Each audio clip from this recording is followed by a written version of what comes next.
Welcome to Codex History of Video Games. I'm Mike Coletta. And I am Tyler Osby. I'm doing the Numa Numa. Remember Numa Numa? Oh, yeah. Maya. That was a good one. I was trying to do the Numa Numa dance. All right. Maya. Oh, And then that's really Rihanna good. used it in a song. Yeah, which was pretty great. I Yeah. encourage all pop stars to use internet meme songs. So we're gonna do a little mailbag today. Little mailbag. Yeah. And we don't have a ton of emails, but it was time. We were on our vacation, Tyler. That's true. We took So a we were vacation gone. together. We vacated together. It was great. We went to Disney World. It was a fun time. But now we're back. It's serious. Let's get serious. All right. So the first email, subject line is Baldur's Gate Dark Alliance. Mike and Tyler, Luke from Massachusetts here. I'm also a big Dark Alliance fan. It was one of my first couch co-op games I played with friends in middle school. And also one of my first entry points into D&D related material. I share Mike's frustration with the price point on Steam. The game is 25 years old. Why does it still cost $39.99 and never goes on sale? It's been on my wish list for like 6 years. It's true. I don't know why it's so expensive, dude. I bet it's one of those games that nobody knows who owns the license for it. And so nobody actually has the controls to set it, to like put it on sale. So they're just like, okay, we're going to go ahead and just leave it up here and people will pay Because $40 nobody for it. knows who can take it down either. This is speculation. I don't know if that's true or not, but I know that that's happened before where it's like, I don't know.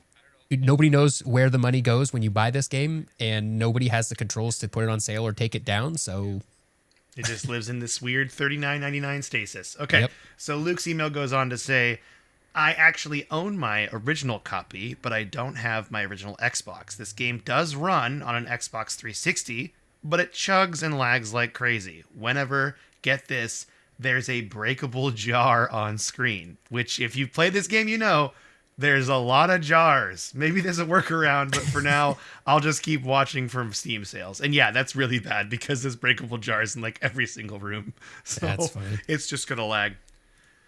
On another note, harkening back to your missed episode from forever ago, big fan, and probably my first real PC game besides edutainment games like Math Blaster and the like. Big spoiler alert for a 30-year-old game, you spoke of the morality choice between the two brothers trapped in the books and which one to release. Maybe you know this, but in case you or listeners don't, neither is the correct answer. Neither? Neither? I think you can say it either way or either way. Okay. No, or neither way. Neither is the correct answer. There's a secret third ending if you happen to stumble across it, which is the real ending. I won't say more in case you or listeners didn't know and would like to go find it out. Keep up the good work. I'll also be enjoying Metroid Prime 4 on my flight in a few weeks if my toddler allows it. She digs the morph ball parts, so we'll see. Luke from Massachusetts. Thanks, Luke. I did play a lot of Metroid Prime on the flight back from Florida. I haven't even touched it yet, and we discussed this earlier. I'm sure people want to hear about this plight that I'm having, but I have run out of HDMI inputs on my television, and I need to plug in some of my modded consoles, and I'm trying to think of a solution. So if anyone has a solution out there. Because you can't just be moving HDMI cables around like No. a caveman. No, what do I look like? A caveman? Exactly. What is this? What is this, the year 1854? I'm just making that up. Yeah, they didn't invent HDMI switchers until the early 1900s. Everyone knows that. Robber barons invented HDMI. Okay. So, all right. But yeah, that's the problem I'm having right now. Do you want to read this next email, which I'm really excited about? It's Ireland's best worst video game. Oh, I'm so excited. Okay, this one starts, Hi, Mike and Tyler. My name is Dan, and I stumbled across the podcast recently and have been binging all the old episodes to get me through work. Today, I listened to a Mailbag episode you did last May where the topic of games you were excited for and were an immediate disappointment came up. I have a fun one, and it also relates to gaming in countries around the world. I'm from Ireland. In Ireland, our national sports are Gaelic football and hurling. Both are field-based sports. Gaelic football is similar to Australian rules football, or a mix between soccer and rugby, and hurling is similar to hockey, but also kind of like rugby. These two sports are by far the most popular sports here, and in 2005, a game was released on PS2 called Gaelic Games Football. This game came out right before my 11th birthday, so it was an easy win for my parents to buy as a present. The hype around this game was absolutely huge here, and it was set to be FIFA meets Gaelic football. Immediately, it was clear the game was far from FIFA standards. Immediately, it was clear the game was far from FIFA standards. The graphics were N64 quality at best, the difficulty was far too low, the game mechanics were very clunky, and due to licensing restrictions, there were some very unusual music and naming choices in the game. Oh, To, you hate to see it. you hate to see it, but I feel that. Remember when I think they lost the rights to NCAA or something, so one of the football games was just like their jersey numbers. They didn't have Yeah, names. yeah, That was like, I mean, this is 10 years ago now, but it was a big bummer to everyone who loved college football. yeah. 2 years later, Gaelic Games Football 2 and Gaelic Games Hurling were released, and for what I remember, they were reskinned versions of the same game with virtually no obvious improvements at all. Almost immediately after release, secondhand game stores had to stop buying the game back from people as stores were flooded with copies, and despite this, Gaelic Games Football was the PS2 game which sold the most copies in Ireland during the console's tenure. The game was developed by an Australian company called Transmission Games, and having perused their Wikipedia page, they had a long catalog of terrible sports games. Dang. Funnily enough, I have a fondness for not very good sports games now, including Rory McIlroy Golf 2011 on the Xbox 360 and NFL Madden 07 on the DS. My question for you is, do you guys have any games which could fit that category? I'm absolutely loving the podcast and hope you both have a great 2026. I saw thank you. Spideog. That must be another way to say spider butts in another language, Gaelic, perhaps. I mean, he's Gaelic. Yeah, Yeah. maybe. I love that though. Yeah, that's Dan. Thanks, Dan. Thanks, Dan. we Dude, went to- you so go ahead. Sorry, I think we're both excited and we're trying to say the same thing. You go first. We were talking about this. I don't know how much this counts as a sports game, and it might not be a bad game either. But I know that just the production quality of this game is not very good. But World Championship Poker is probably a game that like fits that bill for me because I played a lot of that back in the PS2 days, and I don't think it was that good, but I could be wrong. Yeah, and you and I found out we both played it. Yeah. Like that's what this email did. Is it brought Tyler and I even closer together by learning we both played World Championship Poker. Because Yeah, if what you was the recall, reviews on that game? in the early 2000s, there was a wave of Texas Hold'em fever that was taking the internet by storm. And by internet, I mean also late night ESPN. Because Yes. everyone was watching this really late at night. And I remember going to friends' houses and playing poker in high school for like $20 buy-ins and being like, oh, this is all my allowance money. And like trying to win. And That's I what you only sounded won like in high like school. once. I was like, hey guys. Yeah, that's what I sounded like. But It's all my so allowance money. it's really funny to me that this is like the thing that we remember as being a bad sport because it wasn't great, and it's hilarious now to realize that Red Dead Redemption 2 put this entire game into its game. Yeah, and it's probably better. And it's better when you think about it. It's better. Yeah. And it's so funny that that's a thing, you know. Entire games that are just a side game within another game is a pretty good category of games too. Like World Oh, yeah, this Championship Poker gotta- PS2 game is like the whole thing is just in Red Dead Redemption. I bet you it's like older games that are about these kind of things where it's like bowling, darts that became like side games in Grand Theft Auto or something. There's probably a lot of them here. I will say, as someone that collects N64 games, if you want to get a game for $2 on the N64, it's probably going to be a sports game. Just throwing it out there. There's just so many of them, and no, they are not worth anything, and they're just all out there. Not saying they're bad, but it's just flooding the market. So Yeah. that's a really good email. I really dug that question. Thanks, Dan. All right. Oh, I get to read the Metal Gear Solid one. Are you okay with that? Yeah. Okay, this is from Augusta. It's Year of the Snake. Hi, Mike and Tyler. I wanted to share that your podcast finally motivated me to play a series that I've been curious about since I got my first console, Metal Gear Solid.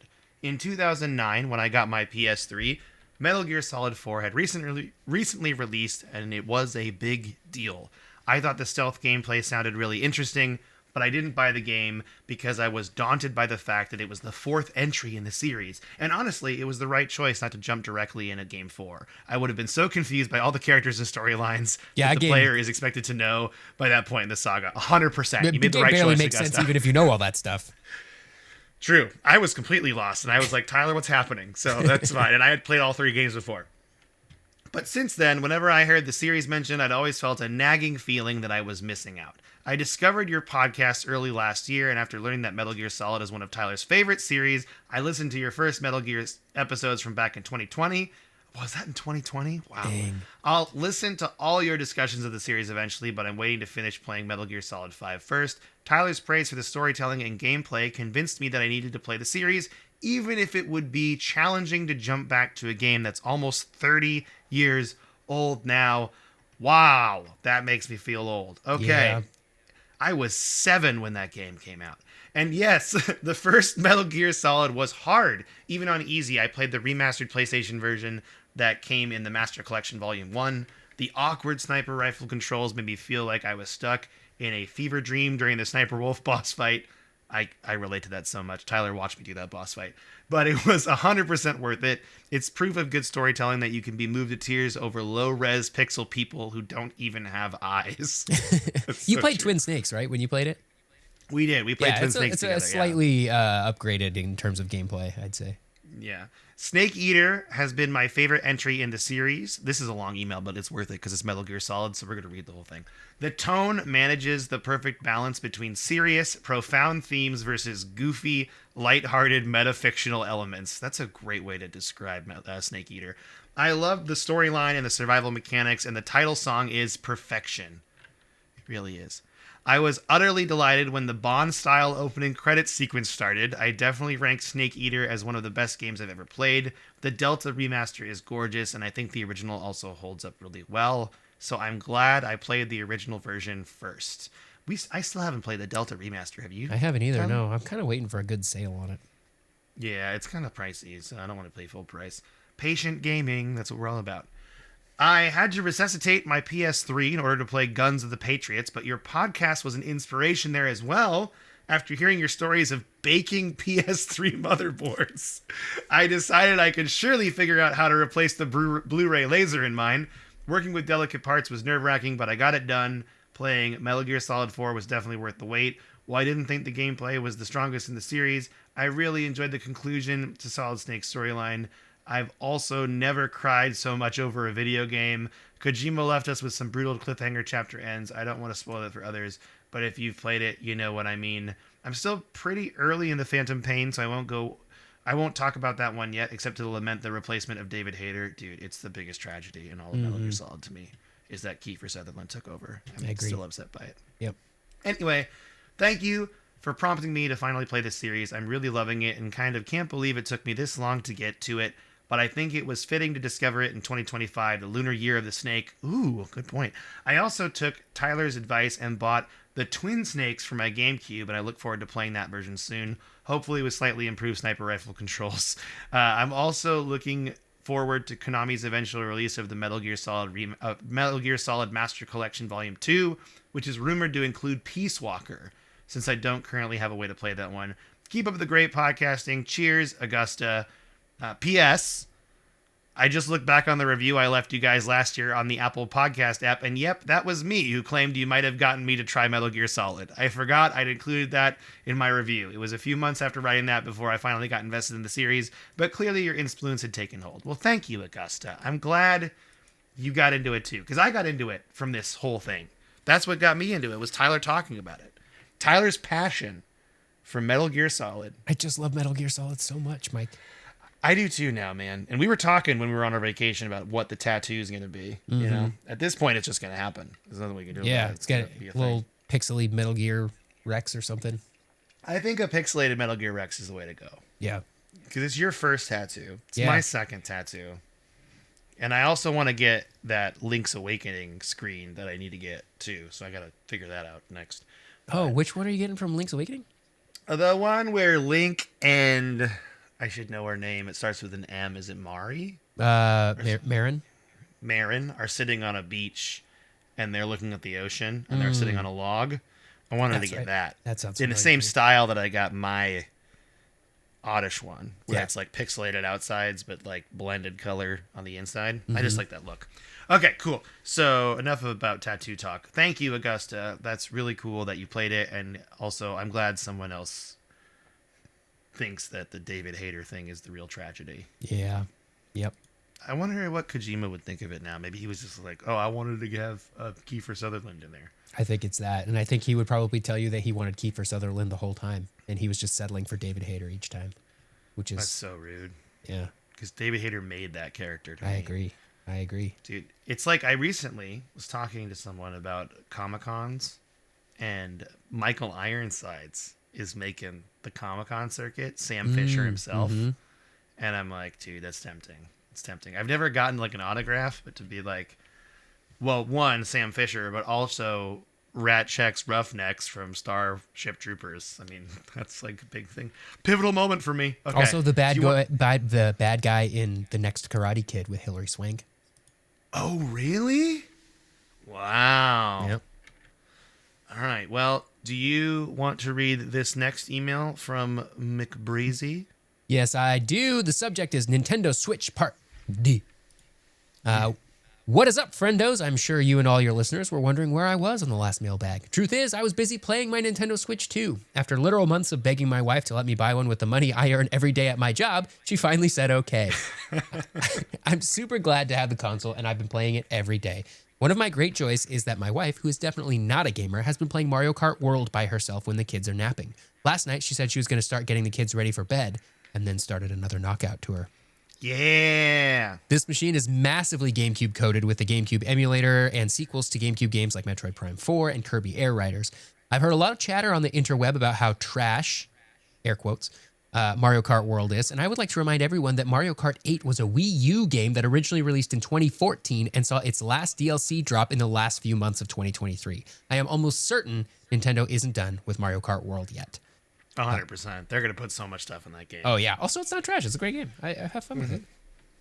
I thought it was bold not to launch with a 3D Mario game. The lowest performing Nintendo consoles both launched without a 3D Mario or Zelda game in the launch window. GameCube had Luigi's Mansion, which is close, and the Wii U had New Super Mario Bros. U, but that's a 2.5D platformer. Mario Kart 8 Deluxe is the highest selling game on the Switch, so makes sense to get a sequel out early on the next console. I think the DK redesign and giving him his own 3D platformer was a bold and smart decision. The game really does take advantage of the whole console, and that is the best reason to buy a Switch 2. I think we'll likely see the next 3D Mario and Zelda in the next couple of years. Then Nintendo will buy Comcast and take its rightful place competing with Disney for the hearts and minds of families all over the world. Your time is coming, Mouse. The plumber is coming for you. Yeah, I love that. I'll write good conspiracy. Yeah. I'll write in another time with more about my takes on the console, but why did the marketing idiot at Nintendo call this thing the Switch 2 and not the Super Nintendo Switch? It was right there. They even remade that Paul Rudd commercial from the 90s with the Switch 2. I'm sure they did a bunch of market research and spent a bunch of time on deciding their direction, but still, Super Nintendo Switch sounds way better than Nintendo Switch 2. Say it out loud, Mike, or Tyler. Mike usually reads my emails, no offense. Well, I'm reading it this time, and I'm saying Super Nintendo Switch out loud. I have a Switch 2. It sounds okay, right? Now this. I have a Super Switch at home. Sounds radical, right? Oh, yeah. Dude. Super Switch does sound radical. Super Switch does sound radical. Super Switch. Nintendo should hire me. Also, start a Patreon. I'd love for you guys to monetize this. I'm sure there are lots of nerds who write long emails who love bonus content and would probably give you considerable dollars to guest on your show. Later, dudes. McBreezy.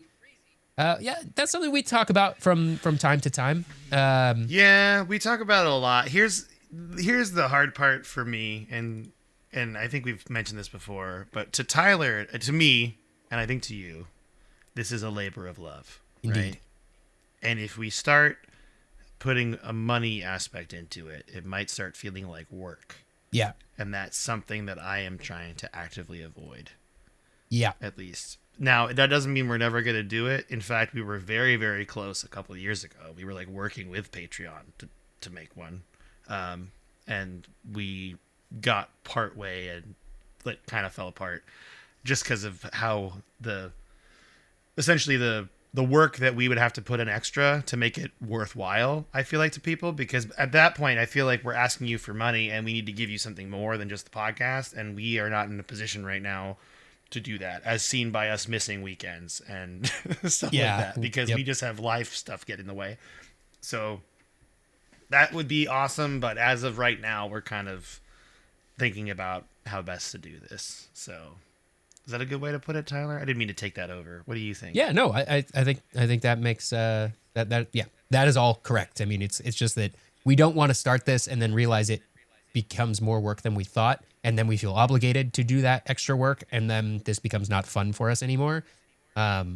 maybe if there was a way that we foresaw or in order to make this like a full-time job where this like actually is our job, maybe we could do something with that. But I don't see the path to that right now. Yeah, right now, no, not right now. So, yeah, that's just what we're thinking. But I agree. We've definitely flirted with it.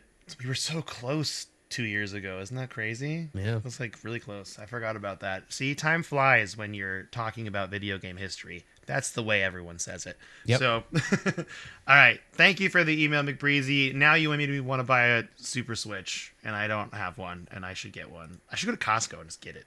Yeah, you should. I'm still Bad bummed. influence time. I really thought that they were gonna take the base, the dock for the Switch 2.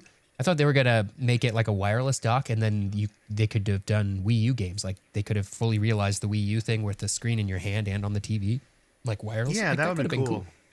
But They really just ended up making a Switch that was way more powerful, which is fine. yeah, it's just a. I mean, it's just a everyone beefed asked up for Switch. it. Yeah, And ergonomically better. It feels better in the hand, I've heard. I've never looked at one before. I haven't touched one. How do you feel about it? I'd say it's about the same. The joysticks are remarkably smooth. It's just it's strange. I don't know how to describe it other than just very smooth. And they added like the mouse thing, which I've never used. I guess Metroid probably uses it, huh? Maybe. Where You don't where want can to turn use your one of the Switch 2 as your personal computer? No, not right now. But I should try that control scheme out because that sounds cool. But otherwise, yeah, they didn't really do. It's really just a souped up Switch, which is fine. There's nothing wrong with that. No, here's where I'm at because, like, I've thought about it and I'm very tempted just to get another copy of Animal Crossing and play it with all the updates. Like, I'm very tempted, but that would mean you lose me. You lose me for like months, right? Because I'd go back into the Bell market. It'd be bad. It would be really bad. Okay, Into the can't do stock that. market. Yeah, the Wolf of Wall Street of Animal Crossing. I can't do that anymore. So, all right. Thank you, McBreezy. I'm gonna read. This is a little bit of a. It's got a question at the end. This is from Mo. I read from some rando online, but I think it's a great idea. Disney owns the rights to the Muppets. Instead of pumping out hit or miss live action remakes of Disney classics, why are they not making Muppet versions of their classic movies? Muppet Little Mermaid, Muppet Beauty and the Beast, Muppet Aladdin. That's 100% true, Mo. You're really hitting something here, okay? And it bothers me. You're right. We need That's these the Muppet move. movies. That's what they should be doing. I hadn't thought about Yeah. that. Yeah, also, Tyler and I being at Disney World, that was where we went on vacation, if you didn't read the Discord or see, for a friend's 40th birthday.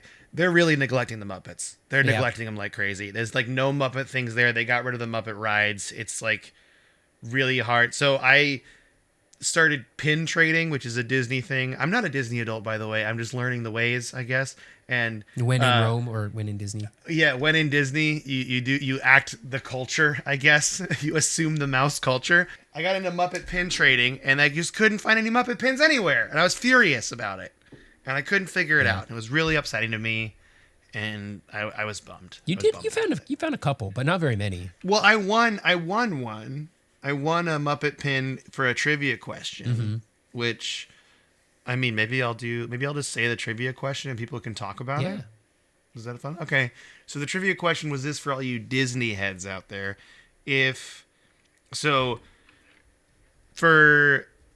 There's three, well, I never know how to phrase this properly, and this kind of goes back to our ending thing we're going to talk about at the very end of the podcast, but in the United Kingdom, there are three separate countries, and then Northern Ireland, right? The three separate countries, so Wales, Scotland, and England, they each have a Disney movie based in them. England has a lot, to be fair, but Wales and Scotland each have one specific one, and the question is, what are those three movies? And I got it right, and so I got a Kermit the Frog pin, which was pretty sick. In fact, it's right here. Should I show the camera? Yeah. Do you? I don't think I know the answer to that Should one. I think show I the know camera Scotland. my Kermit the Frog pin? Yeah, I'm not going to say the answers because I want people to guess on the podcast. Maybe I'll say them next week. Yeah, we'll see him next Let's week. do it I that think way. I know Scotland. Yeah. I'm not sure I know Wales or Northern Yeah, Ireland. Wales was the one. Wales was the one I guess. Well, Northern Ireland they didn't. Oh, include. that one did. Okay. So it was. Yeah, the person at the UK pavilion just did the three countries. I guess on the main Is that aisle. Great Britain? I think. How many so. countries are in this country? Yeah, like I feel really silly. I know there's like a divide there, and I just want to make sure I'm phrasing it properly. That's the big part of it for me. You know what I mean? So, anyway, but that was the question, and that was the that's how I was thinking about the Muppet thing. I should continue my Muppet email though. I mean my Muppet Discord message. I stopped in the middle of Oh it here. yeah. So, and then Mo goes on to say, I'd watch the poop emoji out of these, which is very funny. Which Disney or Pixar movie would you love to see remade by the Muppets?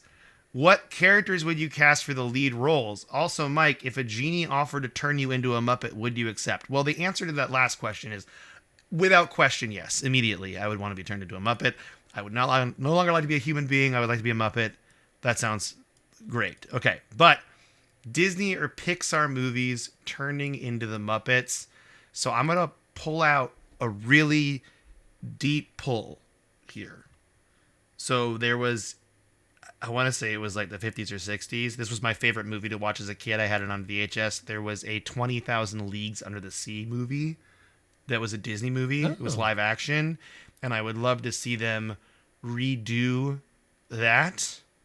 Now, who the characters are, I'm not sure on. I feel like Kermit should be Captain Nemo though, right? probably. And then all of the ragtag crew is like each of the main Muppets, and I think the human should be the guy still that like joins them on their voyage. I even forget the name of the character, but I want to say it was like Michael Douglas's dad was the lead in that movie, which is weird to say, but I think I'm pretty sure that's correct.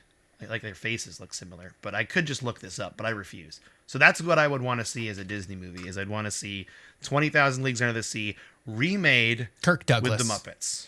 Kirk Douglas, there you go. That is Michael Douglas's dad. I was right. Boom. Okay. So do you have a Disney movie you'd want to see? Uh, well, it's similar to Muppet Treasure Island, but like Pirates of the Caribbean would probably be pretty That fun. would be really good. That would be really good. We all know the pirates work well with Yep. Muppets. Yep. Yeah, so That'd that's be easy really money good. right there. Muppet Pirates of the Caribbean. Uh, Muppet Star Wars? Not technically Disney until now, but it could. Muppet Star Wars, Muppet Tron. Muppet Tron would probably revitalize Tron. Yeah.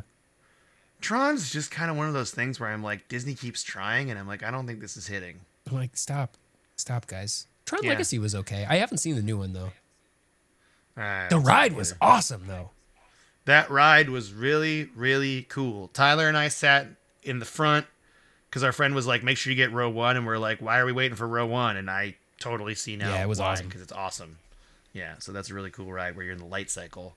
I even like took my hair tie out because I was like, I don't want it to blow away. So my hair was all flying in the wind. It felt amazing, you know? Felt like a real Tronian. Is that? Is that what they call the people in Tron? Yeah, Tronians. Sure, why not? Sure, why not? Okay, cool. All right. I'm just going to jump to this last one. I'm going to steal it from you, Okay. Tyler. So this actually kind of just goes back to our conversation we just had about the United Kingdom and what they refer to the countries as and provinces or states. I think they're countries though. They're separate countries. So bees. This is actually not from the Mailbag channel. This is from our episode ideas channel. But I think it's really important and it's something I kind of want to lean into in this new year. Is so I'm not super far into the podcast, but I'm having such a great time. I have noticed everything is very US centric. Have they done an episode discussing the history of video games in other regions or countries? I grew up in the UK and moved to the States, so I've never had anything Nintendo growing up. Just thought it would be fun to hear how video games differed around the world. Unless that gets talked about later. But Yahoo, they said. So, and I wanted to address this because we haven't really talked about it. It's been pretty US centric so far, but there is a book that Burger Champ recommended called Replay that would cover this, and I think that's kind of like one of my next missions in a way, is because we've dabbled on that the UK was much more PC focused Yeah. than America was during those like 90s Nintendo years in the US, but there's just so much more that I think we could talk about. And I want to so I just wanted to like end on that, be like, this is kind of the direction I want to take the show. Not like we're not going to do episodes on like main titles, but it's definitely something I want to think about is other country history with video games. For example, I read a Wired article from 2019 about, for some reason, people in Venezuela play RuneScape, like old school RuneScape. They make money on it. Yeah, because the currency in RuneScape, and this is as my little understanding of it, the currency in RuneScape is like more stable than the Venezuelan. Is it Bolivar? Bolivar, I think they're.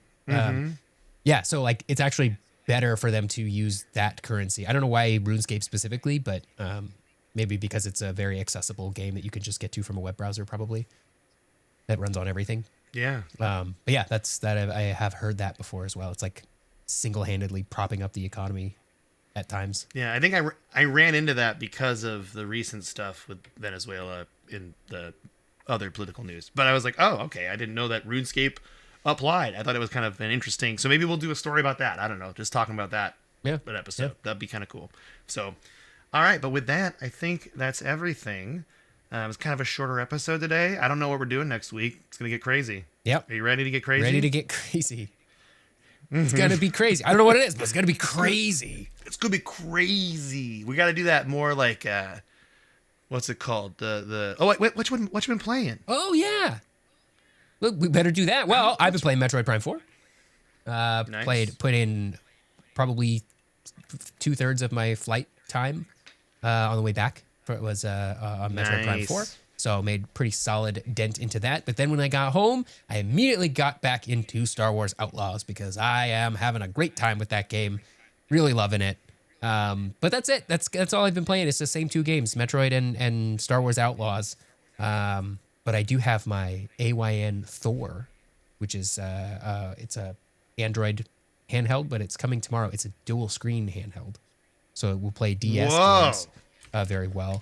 I'm excited for that. That gets here tomorrow, so probably by the time you are listening to this, listeners, I will have an AYN Thor in my hands, and then maybe I'll jump into some DS games. I've been kind of wanting to play like Pokemon Black and White. Never played those. Nice. So yeah, get some DS stuff going. What about you? What have you been playing, Mike? So I actually I had a really kind of whirlwind the last couple of weeks. I've been gone a lot, but I did manage to squeeze in some games. I haven't started Metroid Prime 4 yet, but I did play. Remember that it was kind of a viral sensation for a bit. It's called A Game About Digging a Hole. That's what the name of the game is? That's what the name of the game no. is. I've never heard of this. And it's an indie game. It's like it was on Game Pass, and I saw it, and I was like, oh, I'm gonna play it. It literally took an hour. It was like an hour long experience, maybe an hour and a half. And what's it about? You literally, the premise is that like it opens up where it's like, hey, this house is only $10,000 and there's buried treasure underneath it, and you can dig a hole and get the buried treasure, and you're like clearly like this is suspicious, right? Mm-hmm. So then you dig the hole, and you just upgrade your shovel. You get a jetpack so you can get out of the hole. It's just like a very clear it's a cookie upgrade kind of. Yeah, like an upgrade steps. path thing. Yeah, and then you end up, there's like a twist at the end that's not a big twist because you see it coming from like 8,000 miles away. But it's just like a fun little thing, and it went viral for a bit, and it's just one of those things where I'm like, oh yeah, you can make little silly mini games like this, and they're worth your time because they're just kind of like fun and interesting, and they're like, it's kind of like a meta kind of game, you know? $5, like, a game about digging a hole. Mm-hmm. You don't even need to pay for it. It's on Game Pass. If you have Game Pass, I do have Game Pass. Yeah, that's where I played it. The other game I played, speaking of Game Pass, was I jumped into a game of Grounded 2 with Donovan, friend of the podcast. Yeah, friend of the podcast, Donovan, shouting out. He'd probably be okay with me saying his first name, I would hope. And so, if not, just tough. So there's a human named Donovan in the world. There's a lot of Donovans, so watch out, everybody. But yeah, we played Grounded 2. I never beat Grounded 1. I just played a little bit of it, but I do love the whole Honey, I Shrunk the Kids aesthetic. Mm-hmm. So it's really fun. It's like a survival crafting game, but in the new one, you can like tame ants and ride them like mounts, which is pretty cool. So, and they like open up new areas of the world to you. So it's kind of a fun idea. I think Grounded is one of those series that's kind of been underrated. I've never played them as far as like they're doing something cool. Yeah, and it's the first one's on Game Pass, and there is a story to it. So I was like, maybe I'll give the first one a go and actually try to beat it. But I'm kind of again in between games. Like I started playing The Witcher 3 again, and I fell off, and I haven't been able to. Nothing's sticking. You know what I mean? Yeah. When you're in one of those moods where it's just not sticking. So maybe I'll try Outlaws. I also need to play Jedi Survivor. Oh Have you yeah, played that yet? I should get back to. I'm on like a Star Wars kick right now. I should get back to Fallen Order and maybe just skip Ogdo Bogdo, not let him Dude, the ruin my Bogdo whole boss. experience. Or you could just flip that game on story mode and play it. Like that's the way I think. Like I was actually listening to another podcast where they're talking about Gears of War, and I was just like, man, I think Tyler and I's experience is so different from these people's experience because you and I were just like, we're just trying to get the story Yeah, and beat the game, and there was so much more to the game that we didn't like. We had the horde mode, like we never played horde mode in Gears of War 2. We never played the multiplayer online because that's kind of just dead now, you know. So there's just a lot going on there, but it's really yeah. I would recommend Grounded to anybody. Just give it a try, especially if you're still paying the way too much money for Game Pass. Like yeah, I I'm am, getting ready to cancel which, that. I think. I think so, I am I too. was a big Game Pass like stan for a long time, and it's just it's not quite it anymore. Yeah, it's fallen to the wayside. We all knew that the price hikes were coming, Mhm. but I didn't realize how much the price hikes was going to Yeah, be. it did have a. Because it's just This feels too good to be true. Won't last. yeah, because feeling. it was like I think it started at like $15, and I'm like that's a steal. And then we were thinking like okay, it went up to 20. It's not a huge deal, and then we're like no, actually it was at $15, and then I think it was 17. Yeah, when they And then we're like it's gonna go up to 20, and then it went up to 25, and I'm like wait. They had all those not deals worth it too where you anymore. could like convert your Xbox Live Gold subscription into Game Pass for like $1. So what you would do is you would just get like 3 years worth of Xbox Live Gold for not very much because you can find those on sale and then pay a dollar extra to convert it all to Game Pass. And then it was like, I have 3 years of Game Pass and I paid 50 cents for it. That's Yeah, a great deal. But they that deal is no can't really longer. do that anymore. So Yeah. But anyway, I feel like yeah, I'm just kind of trying to find something that sticks. That's what I'm trying to do right now. Having a hard time. But if you want to support our podcast, you can tell your friends about us. That's the number one way to help us out. You can leave us a review, hopefully positive, wherever you leave reviews. but it's okay if it's And negative you too. can- Please tell us if you don't like it.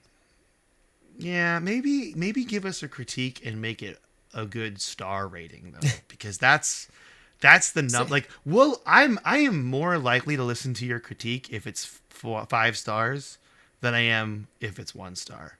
Because if it's 1 star, I feel like you're actively trying to hurt us. That's how I Or feel. just email it to us. Just give us your take in the email. That's true too. But That's I true, will read too. it. And I'm not And I mean that. I'm not saying this. I'm not saying this for hurt feelings on my side, although I do get those sometimes for the 1 star reviews. But I know how important those metrics are to these podcasting services, so I really don't want a negative view in the numbers. Like text is fine, but the numbers is bad. So okay. Also, a YouTube channel. We got a YouTube Oh, yeah. channel. Follow us. Also, social You can media. watch us I'm really on trying to YouTube. push- This is a video recorded thing that we put up on YouTube. We've been yeah, doing that for a long video time. recorded stuff. Yeah, there's special things you're not going to notice Yeah. Unless you watch the that video. you unless you watch the video. That's right. Nothing special there. So, but yeah. And then on top of that, TikTok, Instagram, we got all that stuff going on right now too. We even have a Facebook page that is just very This neglected. is just popping But it off. gets- Just really It's going just wild. it just gets it gets all the videos, but I think Mark Zuckerberg doesn't like us. I think maybe he doesn't like our take on ET. Maybe that was You know what? I'm Maybe okay with that's that. Probably maybe I'm okay if Mark Zuckerberg doesn't you know like it. I'm okay with that too. All right. And with that, Tyler, do you want to say goodbye to everybody? Yeah. Goodbye, everybody.